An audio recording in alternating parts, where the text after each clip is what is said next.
Hola amigos, ¿cómo estás? Te saluda Ricardo Contreras. Estamos en Power Query, en las consultas, en la parte de consultas de Power BI. Y tenemos una data muy sencilla donde tenemos un año, el año. Tenemos, que a propósito lo vamos a dejar como texto ahorita. Ok, el año. Tenemos un país, Canadá, Alemania, Francia, México, Estados Unidos. Esto puede ser población, exportación, importación, am, cualquier variable, ¿ok?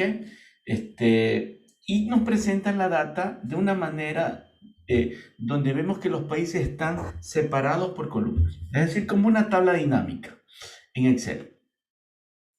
Y yo necesito que la columna, yo solo necesito dos variables, la columna país, donde estén todos los países, y la columna población. En este caso es población. ¿Cómo hago eso de ahí? Yo tengo una herramienta en Power BI en la parte de transformar. Me voy aquí a transformar y tengo una herramienta que se llama anulación de columnas. ¿Sí? Anular dinamización de columnas. Ok. ¿Cómo la aplico? Yo selecciono las columnas que quiero anular la dinamización. Escojo Canadá.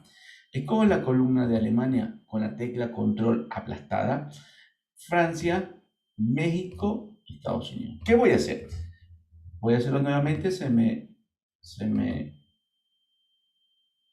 me quitaron las columnas. Bueno, listo. ¿Qué voy a hacer? Yo le voy a decir a Power BI que me transforme esas cinco columnas en dos. Una columna de países y otra población. Una vez seleccionada, me voy aquí y me voy a anular dinamización de columnas. Y le hago clic. Power me entiende que me transformó una columna solo para país y otra columna solo para población. Así gano mucho. Puedo segmentar mi página, puedo hacer un gráfico ya de pastel, puedo hacer una serie de tiempo, etcétera. ¿Ok? Entonces, escojo, cambio de título, le pongo país y acá le cambiamos el nombre y le ponemos población. Listo.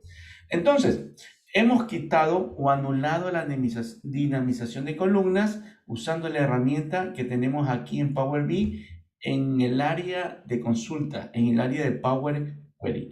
Gracias por ver el video. Suscríbete al canal, compártelo. Te saluda tu amigo Ricardo Contreras.